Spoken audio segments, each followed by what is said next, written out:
때로 자리가 사람을 만들기도 하지만 때로 자리가 사람을 망치기도 합니다.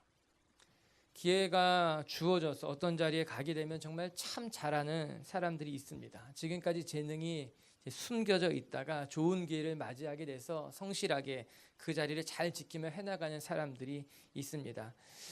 이런 사람들 보면 때로는 감당하기 어려울 것 같은데 맡겨진 자리에서 정말 기회가 주어지니까는 보란듯이 잘하는 사람들이 있어요. 기특한 사람들이고 대단한 사람들입니다. 드디어 빛을 발하고 하나님이 주신 기회를 정말 귀하게 쓰고 있구나, 그런 생각을 할 때가 있어요. 하지만 또 어떤 사람은 자리가 사람을 망치는 경우도 있습니다. 처음에는 그런 사람이 아니었는데 흔히 하는 말로 높은 자리에 가게 되니까는 첫 마음을 잃어버리는 사람들도 많이 있습니다. 그렇지 않았던 사람이 분명한데 이전의 좋은 모습은 다 사라지고 점점 못난 모습으로 변해져 가는 사람들을 종종 보게 됩니다. 안타까운 거죠. 좋은 기회가 주어졌는데, 좋은 자리에 갔는데 오히려 그 자리가, 그 기회가 그 사람의 삶을 망치고 있는 것은 아닌가. 그럴 때 그런 생각 듭니다. 차라리 저 자리에 가지 않는 게 좋았을 텐데, 차라리 그 위치에 가지 않는 것이 그의 영혼에, 그의 삶에 더 좋았을 텐데, 그런 마음 들 때가 있습니다. 여러분, 우리가 자리를 탓하는 것은 어리석은 일입니다. 그 자리가 그 사람을 망친 것이 아니라 그 사람이 자기 자리를, 자기 본인 스스로를 지키지 못하는 것이에요. 전 우리 미추교회 성도들이 자리 때문에 망하는 것이 아니라 하나님이 주신 기회가 있다면 그 기회에 여러분의 속에 있는 하나님의 은혜와 은사를 드러낼 수 있는 성숙한 분들이 되길 주님의 이름으로 축복합니다. 오늘 말씀 보게 되면 사울이라는 사람이 딱 그런 경우에 속한 것이 아니었는가 생각하게 되는 거예요. 사울이 왕의 자리에 오르게 되자 오히려 못난 사람이 되었다라고 하는 것입니다. 그는요, 왕이 되기 전까지는 참 겸손한 사람이었습니다. 괜찮은 사람이었다라고 하는 거예요. 그래서 하나님께서 사울을 세우신 거예요. 하나님 보시기에 겸손했던 사람이었고 이스라엘의 초대 왕으로 세우기에 충분한 사람이었기 때문에 하나님께서 그를 왕의 자리에 가져다 놓으셨는데, 그만 안타깝게도 그가 왕의 자리에 오르고 나서 그의 삶이 변했다는 거예요. 점점 더 추락해져 갔다라고 하는 거예요. 왕의 자리에 가기 전에 그는 겸손했지만 왕의 자리에 가게 되자 그는 겸손하지 못했습니다. 왕이 되기 전에 그는 하나님 앞에 신앙의 중심이 바로 선 사람이었지만 왕이 되고 난 이후에 그는 신앙의 중심을 잃어버리고 형식적인 신앙이 되어져 버립니다. 그는 왕이 되기 전에 하나님을 두려워하는 사람이었지만 왕이 되고 난 다음엔 사람을 두려워하는 사람으로 변질돼 버렸다라고 하는 것이에요. 안타까운 일이죠. 속상한 일 아니겠습니까? 사울의 신앙만 놓고 본다면 그의 신앙의 정점이 언제였는가? 아마 왕이 되는 그 순간이 그의 신앙의 정점이 아니었는가 생각하게 됩니다. 왕이 될 바로 그때가 그의 성품에 있어서, 그의 신앙에 있어서, 그의 리더십에 있어서 모든 면에 있어서 정점을 딱 찍었는데 왕이 되고 난 이후에 모든 면에 있어서 추락하기 시작했다라고 하는 거예요. 그의 신앙도 그의 인격도 더 이상 성장하지 못하고 오히려 왕이 된 그 자리에서 그는 못난 사람이 되어져 왔다라고 하는 것이에요. 이런 왕이 되고 나면 더 성장했어야 했어요. 더 성숙해졌어야 했어요. 그의 인격도, 그의 성품도, 그의 리더십도 더 자라가야 하는데 오히려 왕의 자리에서 그는 꺾어졌다라고 하는 것입니다. 이런 반대로 다윗을 한번 생각해 보시기 바랍니다. 다윗은 왕이 되고 나서 여러 가지 어려운 일을 만납니다. 아니, 왕이 되기까지도 참 많은 환란이 있었습니다. 그러나 그는 그때마다 그 환란을 통해서 더 성숙해져 가지 않았습니까? 이런 왕이 되고 나서도 여러 가지 어려운 일을 만났지만 그 어려운 일 때문에 그는 더 성숙하고 깊은 사람으로 자라갔다라고 하는 거예요. 여러분, 특히 다윗이 여러 가지 실수도 하게 됩니다. 우리가 잘 아는 것 같이 다윗은 자기의 충신인 우리아의 아내 밧세바를 범하게 됩니다. 큰 죄를 저지른 거죠. 뿐만 아니라 하나님께서 금하신 이스라엘의 인구를 계수하는 일도 행했습니다. 그로 말미암아 큰 재앙이 이스라엘 가운데 임했던 것이겠죠. 하지만 다윗은 이런 일들을 통해 회개하고 더 하나님 앞에 나아갔다라고 하는 거예요. 그래서 다윗의 삶은 실수가 있었고 연약함이 있었고 여러 가지 환난을 만났지만 시간이 지나면 지날수록 하나님 앞에 더 신실한 사람으로 성숙해져 갔다라고 하는 거예요. 결국 하나님은 다윗을 가리켜서 하나님 마음에 합한 사람이라고 이야기한 것 아닙니까? 여러분, 사울과 다윗의 삶을 비교해 보면요, 사울은 왕이 되고 나서 점점 못난 모습으로 추락해져 갔지만 다윗은 왕이 된 이후에 점점 더 성숙한 모습으로 발전해 갔다라고 하는 거예요. 사울의 인생의 신앙의 정점은 왕이 되는 순간이었지만 다윗의 인생의 삶의 정점은 왕이 되고 나서 점점 더 성숙해져가고 깊어져 갔다라고 하는 거예요. 전 여러분에게 한번 묻고 싶습니다. 여러분 신앙의 정점은 언제였습니까? 여러분 신앙의 최고의 전성기는 언제였습니까? 그리고 그때부터 여러분의 신앙은 자라갔습니까? 아니면 그 정점을 기준으로 점점 더 기운을 잃어갔습니까? 점점 추락해져 가고 있지는 않습니까? 여러분 축복합니다. 여러분 신앙의 전성기라고 생각했던 그때보다 지금이 더 성숙한 신앙인이 되길 주의 이름으로 축복합니다. 내가 돌아봐 내 신앙이 가장 뜨거웠을 때보다 지금이 더 뜨거워야 되며 내 신앙의 정점이라고 이야기했을 그때보다 우리는 더 점점 더 깊어져가고 성숙해져가는 사람이 되어야 한다라고 하는 거예요. 사울의 안타까운 것은 그의 신앙이 자라지 못했다는 거예요. 그의 신앙이 성숙해져가지 못했다라고 하는 것입니다. 오늘 사무엘상 14장 말씀을 묵상해 보면 사울의 성숙하지 않은 모습이 여실히 나타나고 있어요. 그는 왕이라고 부르기엔 리더십이 부족했습니다. 이스라엘 백성들을 돌아보기 전에 그는 먼저 자기의 의의를 이루기에 급급했던 사람이었어요. 온전한 신앙인의 모습이라기보다는 형식적인 신앙을 가진 사람이었다라고 하는 거예요. 그래서 오히려 하나님께서 맡겨주신 이스라엘 백성들을 엉뚱한 곳으로 잘못 인도하고 있는 것을 오늘 말씀을 통해 보게 됩니다. 우리 24절 말씀 이렇게 시작하고 있는데 같이 한번 볼게요. 24절입니다. 시작. 이스라엘 백성들이 피곤하였으니 이는 사울이 백성에게 맹세시켜 내 원수에게 보복하는 때까지 아무 음식물이든지 먹는 사람은 저주를 받을지어다 하였음이라. 그러므로 모든 백성이 음식을 맛보지 못하고, 오늘 사울의 말에는 나의 백성들은 내 원수를 무찌르기까지 그의 말 속에는 항상 자기의 의가 드러나 있었습니다. 사울은 블레셋과의 전쟁을 치르면서 승기를 잡게 되자 이스라엘 백성들에게 이 싸움이 끝나기까지 아무도 음식을 먹으면 안 된다고 말합니다. 다 같이 금식하고 나서 이 전쟁이 끝날 때까지 블레셋 사람을 함께 치자라고 하는 거예요. 누구든지 음식을 먹는 자는 하나님 앞에 저주를 받게 될 것이라고 선포를 했던 것입니다. 그래서 전쟁을 치르면서 지칠 대로 지쳐 있었던 이스라엘 병사들이 아무 음식도 먹지 못한 채 탈진하게 된 지경까지 이르게 된 것이에요. 뿐만 아니라 이 사울의 명령을 직접적으로 듣지 못했던 요나단이 야생꿀을 찍어 먹다가 사울의 손에 죽게 되는 지경까지 이르게 됐다라고 하는 것입니다. 저 말씀을 읽어가면서 아니 사울 왕이 왜 이렇게 어리석은 맹세를 한 것일까? 그래서 왜 이스라엘 백성들을 어려운 궁지에 빠뜨리게 된 것일까? 이 맹세의 의미가 도대체 무엇이며 사울은 이 맹세를 통해서 무엇을 얻으려고 한 건지 이해가 되지 않더라고요. 그런데 가만히 생각해 보니까 이것이 사울이 얼마나 성숙하지 못한 사람인가를 보여주는 장면이구나. 사무엘상 저자는요, 사무엘상 절반을 다윗이 등장하기 전까지 하나님이 세운 사울이 얼마나 하나님 모시기에 부족했던 사람인지를 보여주고자 싶었던 것만 같습니다. 여러분, 훌륭한 리더는요, 나라를 구할 뿐만 아니라 따르는 사람들에게 존경을 받게 되어 있습니다. 그러나 오히려 성숙하지 못한 리더는요, 자기를 따르는 사람들을 공경에 빠뜨리게 된다라고 하는 거예요. 우리 빛의 교회 성도 여러분, 전 저와 여러분이 여러분 주변에 있는 사람들에게 좋은 것을 나눠주고 좋은 영향력을 흘려보낼 수 있는 성숙한 리더들이 될 수 있게 되길 주의 이름으로 축복합니다. 우리가 성숙해지면 성숙해질수록 우리가 행복하고 우리가 하나님의 뜻을 이룰 뿐만 아니라 우리를 통해 하나님의 뜻이 이웃에게도 흘러가게 되어 있다라고 하는 것이에요. 오늘 사울은 신앙의 전성기를 지나서 점점 더 그의 마음이, 그의 삶이, 그의 인격의 신앙이 무너지고 있는 것을 우리에게 보여주고 있습니다. 그러면서 우리가 소망하고 묵상하고 싶은 것은 하나님, 우리의 신앙은 사울과 달리 점점 더 성숙해져가는, 우리의 신앙이 점점 더 깊어져가는 사람이 되었으면 좋겠다 소망하게 되는 거예요. 오늘 그렇게 저와 여러분이 이 말씀 묵상해 가면서 성숙하지 못한 사울의 모습을 발견하게 될 것이에요. 그러면서 반대로 우리는 어떻게 성숙하면 좋을지 찾아보는 시간이 되길 바랍니다. 첫 번째 기억할 것은요, 성숙하지 못한 신앙은 언제나 상황에 쫓겨다닌다는 겁니다. 상황에 쫓겨다니기 때문에 성숙하지 못한 사람들의 시야는 좁을 수밖에 없다라고 하는 것이에요. 여러분, 사울은 상황에 늘 쫓겨다니는 모습을 우리에게 보여줍니다. 우리가 24절을 다시 한번 읽어보면 이렇습니다. 우리 한번 같이 다시 한번 읽어볼게요. 시작. 이날에 이스라엘 백성들이 피곤하였으니 이는 사울이 백성에게 맹세시켜 경계하여 이르기를 전혀 곧 내가 내 원수에게 보복하는 때까지 아무 음식물이든 먹는 사람은 저주를 받을지어다 하였으므로. 여기까지 한번 봅시다. 여러분, 사울이 왜 이스라엘 백성들에게 금식을 명했던 것일까? 24절을 통해서 우리는 알 수 있는 것이 한 가지가 있습니다. 사울은 블레셋과의 전쟁에서 승기를 다 잡게 되자 이참에 블레셋을 완전히 몰아내야겠다라는 생각을 하게 된 것만 같습니다. 비록 이스라엘 백성들이 지쳐 있었지만 이 전쟁이 다 끝나기 전까지 우리는 아무것도 먹지 말고 블레셋을 쫓아내야만 한다고 그가 무리수를 두기 시작하는 거예요.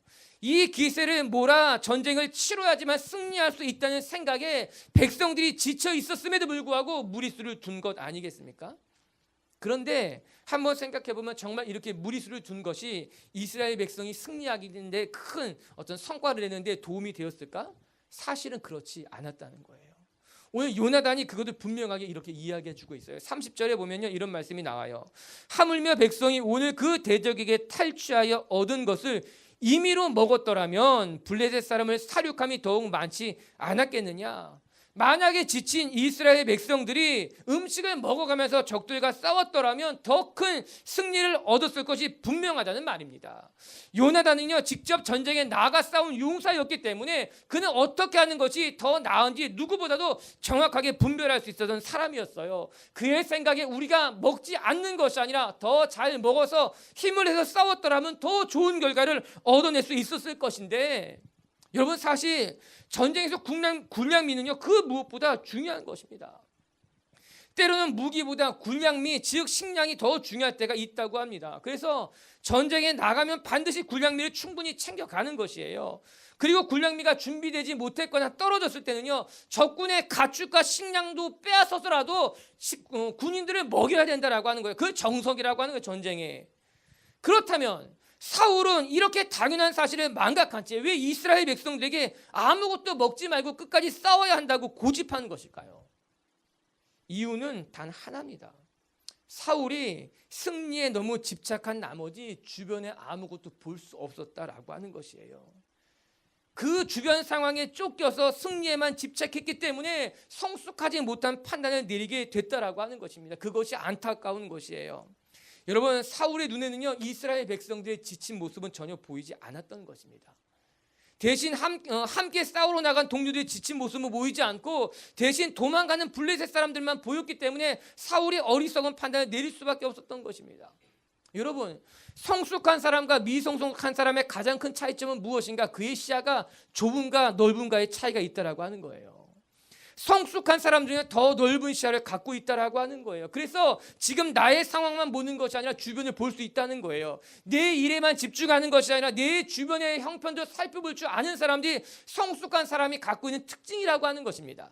그러나 성숙하지 못한 사람들은 시야가 좁은 거예요. 늘 자기가 보고 싶은 것만 봐요. 자기의 형편에 사로잡혀 있다라고 하는 거예요. 나에게 관련된 것만 집중할 줄 알지 그로 말미암아 파생되는 여러 가지 다양한 점들에 대해서는 생각할 만한 여유를 갖지 못한 것이 성숙하지 못한 사람의 특징이에요.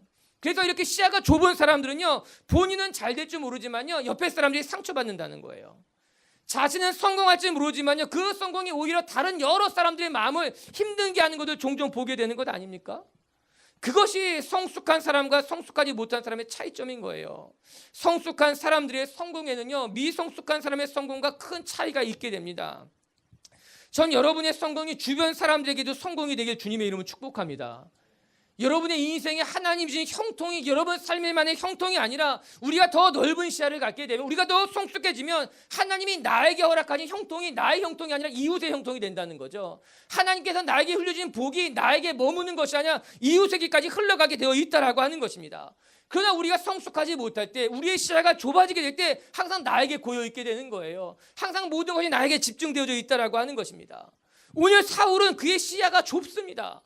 그는 성공에만, 승리에만 집착해 있기 때문에 하나님께서 맡겨주신 자기의 백성들, 이스라엘 백성들은 보지 못했다라고 하는 거예요. 어떻게 해서든지 이기려고 하는 마음이 강했기 때문에 정작 그가 내려야 될 바른 판단 속에 오히려 오판이, 잘못된 판단이 내려질 수밖에 없었다라고 하는 거예요. 그게 결국 이스라엘의 모든 사람들의 마음을 어렵게 한 건 아니겠습니까? 결국 이것은 이 성숙하지 못한 판단은 집착에 기인한 거예요. 우리의 시야가 왜 좁아지는지 아십니까? 집착하기 때문이에요.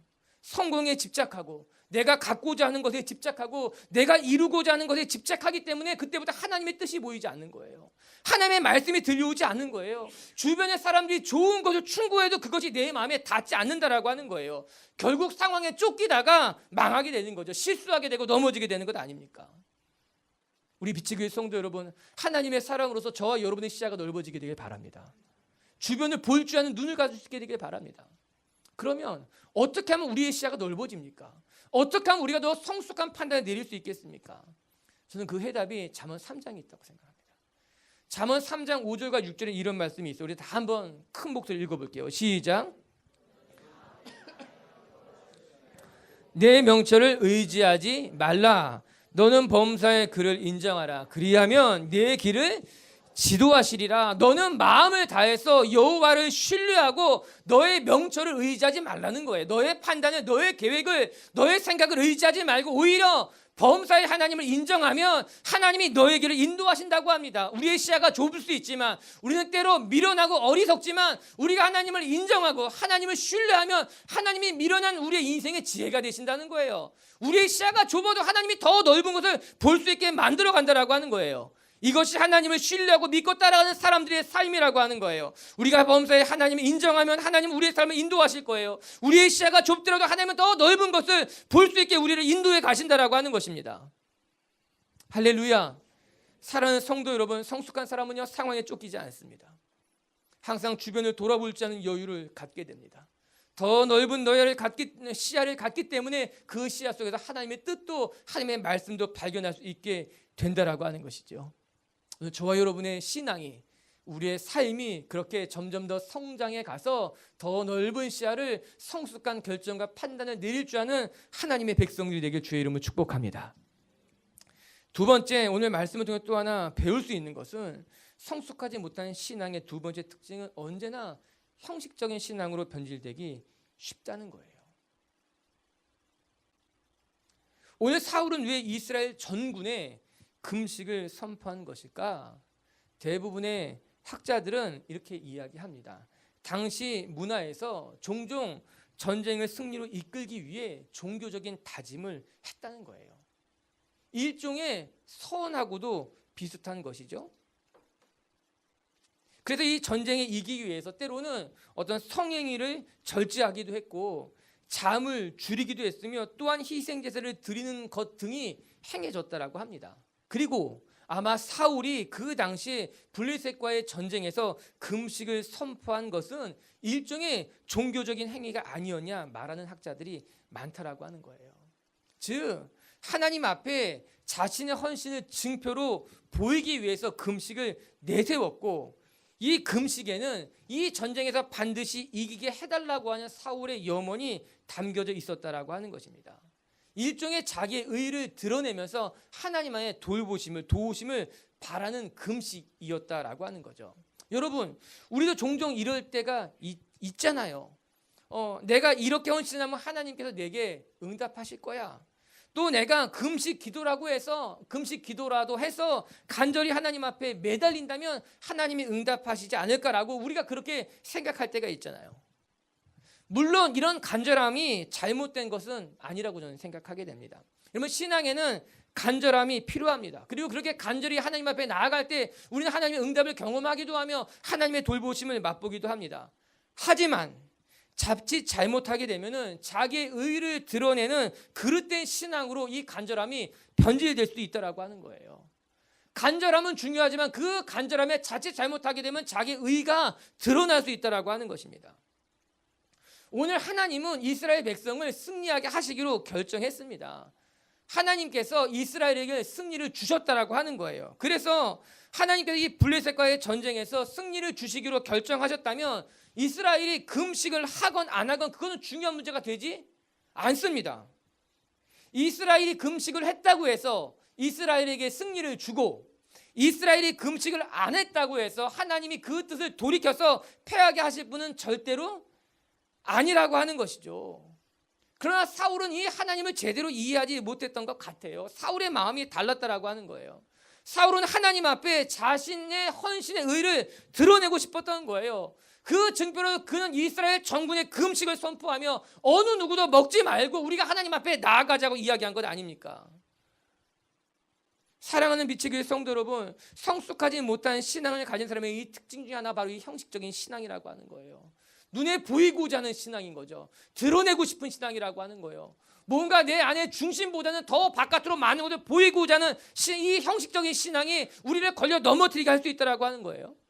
여러분, 이런 사울의 형식적인 신앙은요, 14장에서 그 앞절에서 우리 또 한번 찾아볼 수 있어요. 여러분, 우리가 지난주 주일 말씀 생각해 보시면 요나단이 혈혈단신 적진으로 들어가서 여러 명의 군사, 블레셋 군사를 무찌르지 않았습니까? 그 모습을 멀리서 지켜본 사울이 블레셋 사람들이 쓰러지는 것을 보면서 지금 우리가 나가서 싸우면 블레셋을 이길 수 있겠다는 생각을 하게 됩니다.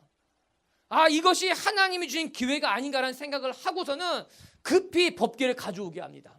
이스라엘 사람들이 전쟁을 치르기 전에 하나님 앞에 먼저 묻잖아요. 지금이 싸울 때인지, 하나님 지금 싸우면 승리할 수 있겠습니까? 그래서 사울이 블레셋 사람들이 쓰러지는 것을 바라보고 급하게 법궤를 가져오고 제사장에게 하나님 앞에 물어보라고 말합니다.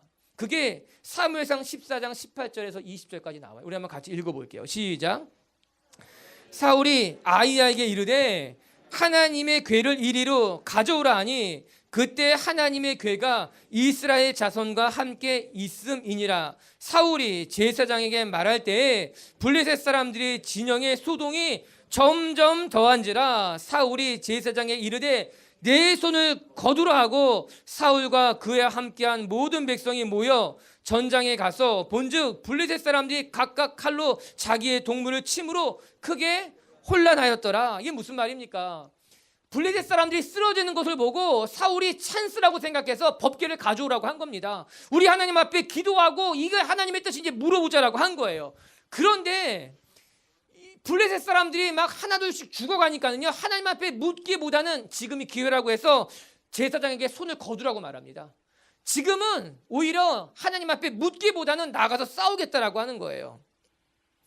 드리던 제사를 멈추고 지금 나가 싸우자는 거예요. 사울이 재밌는 사람입니다.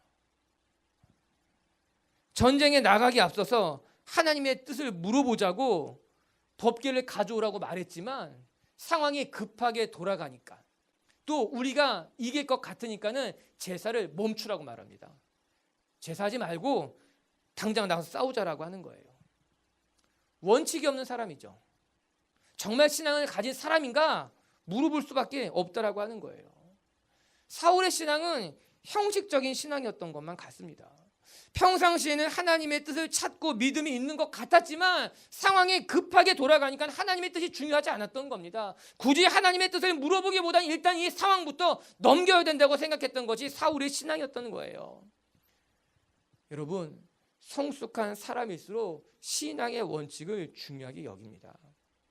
그러나 성숙하지 못한 사람들은 신앙의 원칙보단 형식적인 믿음을 따라가게 되죠. 굳고 강한 믿음을 갖기보다는 시시때때로 변하는 사람들, 그런 사람들이 있지 않습니까? 어려운 일을 만나면 원칙이 흔들리게 되고 상황과 환경이 어려워지면 그의 마음까지 흔들리는 사람들, 성숙하지 못한 사람이라고 하는 거예요. 저는 이사야서 26장 3절의 말씀이 생각이 났어요. 우리 한번 같이 읽어보도록 하십시다. 시작. 주께서 심지가 견고한 자를 평강하고 평강하도록 지키시리니 이는 그가 주를 신뢰함이라. 여러분, 여기서 심지가 견고한 사람이라고 하는 것은요, 마음이 한결같다는 것을 이야기하고 있는 것입니다. 한번 하나님을 신뢰하기로 결정했다면 어떠한 일이 있어도 흔들리지 않고 그 마음을 지킬 줄 아는 사람을 가리켜서 우리는 한결같은 사람이다. 하나님께서는 그런 사람을 가리켜서 심지가 굳은 사람이라고 이야기한 것 아닙니까? 그리고 성경은 그런 사람을 하나님이 평강의 평강으로 이끄신다고 이야기하고 있는 것이죠. 오늘 사울은 심지가 굳지 못했던 것 같습니다. 그의 믿음은, 그의 신앙은 때때로 흔들리는 사람이었다라고 하는 것이에요. 그것이 그가 성숙하지 못했다는 증거고 하나님 모시기에 부족했다는 증거라고 하는 것이에요. 여러분, 우리 미치교회 성도 여러분, 전 저와 여러분이 하나님 앞에 심지가 굳은 사람이 될 수 있게 되기를 바랍니다. 상황에 따라서 마음이 바뀌고 원칙이 흔들리는 사람들이 아니라 언제나 신앙의 원칙을 고수하면서 늘 한결같은 마음으로 하나님을 붙들고 살아가게 될 때 우리의 판단은, 우리의 결정은 오판이거나 실수거나 잘못된 것을 결정하지 않게 될 것이에요. 그리고 하나님은 그렇게 신학의 원칙을 지키는 사람들, 한결같은 사람들을 하나님도 지키시겠다고 약속하고 계신 건 아니겠습니까? 2016년 이제 시작입니다. 전 저와 여러분이 우리 신학의 원칙을 세우고 그 신앙에 따라 올 한 해도 넉넉히 이기는 한 해가 될 수 있게 되길 주님의 이름으로 축복합니다. 세 번째, 우리가 끝으로 한 가지 묵상할 것은 무엇인가? 여러분, 성숙하지 못한 신앙을 가진 사람들은 오히려 우리 주변에 있는 사람들을 그릇된 길로 인도하기 쉽다는 거예요. 오늘 31절과 32절에는 이런 사건이 일어납니다. 우리 한번 31절, 32절을 볼게요. 시작. 그날에 백성이 믹바스에서부터 아얄론에 이르기까지 블레셋 사람들을 쳤으므로 백성 이에 탈취한 물건에 달려가서 양과 소와 송아지를 끌어다가 그것을 땅에서 잡아 핏째 먹었더니, 그럼 말씀이 피곤하다고 하니까 여러분이 피곤한 것 같아요. 읽을 때는 크게 하나님의 말씀이니까 선포하며, 그날에 이스라엘 백성이 블레셋을 쳐서 승리한 겁니다. 열심히 싸우고 나니 그들이 너무 지쳤던 거예요. 탈진했던 거예요. 그래서 그 가운데 블레셋 사람들에게서부터 빼앗았던 양과 소와 송아지를 끌어다가 핏째 잡아먹는 일이 일어났다는 거예요. 이것은 하나님의 율법에 있어서 철저하게 금하고 있었던 겁니다. 그런데 이스라엘 백성이 너무 배가 고프니까 탈진해 버리니까는 이 빼앗았던 짐승들을 가지고 이 핏째 잡아먹는 정말 해서는 안 될 큰 실수를 범하게 된 것입니다. 말씀을 보면서 너무너무 안타까운 거예요. 물론 양과 송아지를 핏째 잡아먹은 것은 그들의 잘못입니다. 아무리 힘들고 아무리 지쳐도 그렇게 하면 안 됐습니다. 그러나 안타까운 것은 상황은 그렇게 될 때까지 몰고 갔던 이 사울이 잘못된 맹세가 너무너무 안타깝다는 거예요. 사울의 이 잘못된 맹세 오판으로 말미암아 이스라엘 모든 병사를 죄의 길로 몰아넣고 되는 결론에 이르게 된 것 아니겠습니까? 저는요, 사울도 안타깝고 이스라엘 백성도 너무너무 안타깝습니다. 여러분, 이 싸움은 하나님이 이스라엘 백성들에게 선물로 허락한 싸움이었어요. 하나님은 이 전쟁을 이스라엘 백성들이 승리하도록 허락해 주셨던 싸움입니다.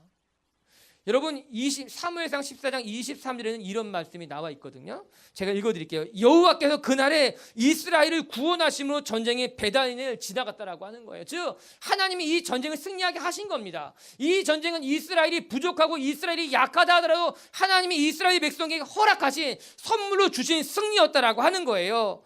하나님이 승리하게 하신 전쟁, 이스라엘 백성은요, 이 승리를 누리기만 하면 됐습니다. 이스라엘 사람들은 이제 이 승리의 기쁨을 맛보고 누리기만 하면 됐는데 오히려 이 사울 때문에 큰 실수를 행하게 된 거예요. 여러분, 우리의 삶에 우리가 바로 서 있기만 하면 하나님이 주시는 복을 누릴 때가 있습니다.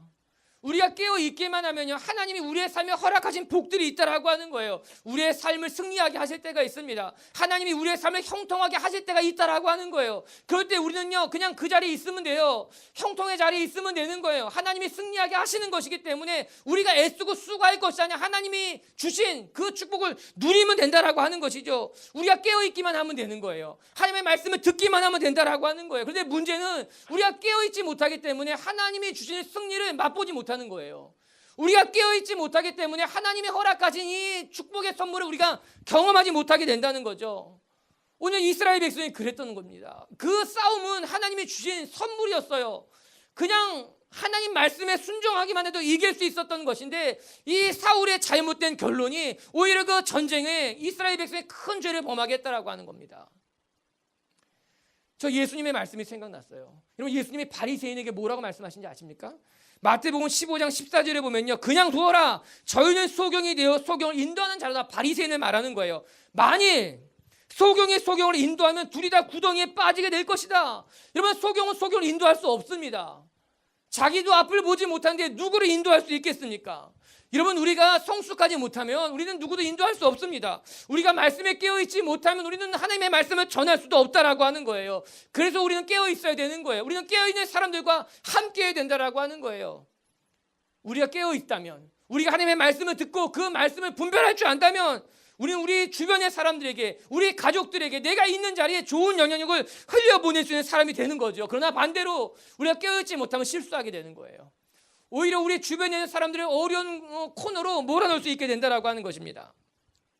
여러분, 전 저와 여러분이 하나님 말씀에 깨어있게 되길 바랍니다. 우리 하나님 앞에 성숙한 사람들이 되어서 이 성숙함으로 우리 주변에 있는 사람들을 주님께로 인도해야 된다라고 하는 거죠. 다니엘 12장 3절의 말씀 우리 큰 목소리로 함께 한번 같이 읽고 오늘 말씀 마칠게요. 읽어보겠습니다. 시작. 지혜 있는 자는 궁창의 빛과 같이 빛날 것이요 많은 사람을 옳은 대로 돌아오게 한 자는 별과 같이 영원히 비추라. 아멘. 오늘 성경 분명히 말합니다. 지혜 있는 자는 궁창의 빛과 같이 빛날 것이라고 하는 거예요. 우리가 하나님 안에 날마다 깨어 있다면, 성숙한 사람이 된다면 우리는 밤하늘의 별과 같이 빛나게 된다는 거예요. 그리고 많은 사람들을 하나님께로 돌아오게 하는 하나님의 축복의 통로가 된다라고 성경이 우리에게 이야기하는 것 아니겠습니까? 여러분, 저와 여러분의 삶이 깨어 있어서 날마다 성숙한 모습으로 많은 사람들을 하나님의 품 안으로 돌아올 수 있게 하는 축복의 통로가 되십시다. 그럴 때 우리의 삶은 밤하늘의 별처럼 반짝반짝 빛나게 될 것이라 오늘 다니엘서 기자가 우리에게 말씀해 주고 있는 것 아니겠습니까? 할렐루야. 말씀을 마칠게요. 여러분, 사울은 그의 인생의 신앙의 정점이 왕이 되기까지였어요. 왕이 된 후부터 그의 삶은 오히려 추락하기 시작하게 됩니다. 그의 신앙의 성장이 없었던 거예요. 발전이 없었다라고 하는 거예요. 하지만 다윗은 왕이 된 이후에도 그의 삶에 고난과 환란이 있어도 오히려 그러면 그럴수록 그는 더 성장해 가고 점점 더 깊어져 가는 신앙을 우리에게 보여준 것 아니겠습니까? 여러분, 우리의 신앙이 자라가야 합니다. 우리의 신앙이 시간이 지나면 지날수록 더 성숙해져 가고 성장해져 가야 된다라고 하는 거예요. 우리가 우리의 삶을 돌아봐서 우리 신앙의 정점에서 우리의 믿음을 잃어버리거나 우리의 인격이나 우리의 성품이 점점 더 못나지는 것이 아니라, 여러분, 우리의 삶의 모습이, 우리의 인격이, 우리의 신앙이 점점 더 하나님 모습에 깊어지고 넓어지고 풍성해질 수 있게 되길 바랍니다. 첫 번째, 성숙하지 못한 신앙은 언제나 상황에 쫓긴다는 거예요. 시야가 좁아질 수밖에 없다는 겁니다. 그러나 하나님의 사람은 상황에 쫓기지 않고 원칙을 중요하게 여기며 시야가 넓어지게 된다라고 하는 거예요. 저는 우리 미추교회 성도들의 신앙이, 여러분의 시야가 더 넓어지고 성숙해진 성숙한 사람들이 될 수 있게 되길 바랍니다. 그리고 두 번째, 성숙하지 못한 신앙은 언제나 형식적으로 변질되기 쉽습니다. 원칙을 잃어버리고 그때그때 필요한 것에 따라 흔들릴 수밖에 없다라고 하는 거죠. 그러나 심지가 굳은 자는 하나님께서 지키신다고 말씀하는 것 아니겠습니까? 우리 미치교회 성도 여러분, 우리의 심지가 굳어서 한결같이 우리의 신앙이 그렇게 자라갈 수 있었으면 좋겠어요. 그리고 세 번째, 성숙하지 못한 신앙은 사람들을 그릇된 길로 빠뜨립니다. 하나님 우리를 형통하게 하신다면 우리만 형통한 것이 아니라 우리 주변의 사람들까지도 좋은 길로 인도할 수 있는 저와 여러분이 되었으면 좋겠습니다.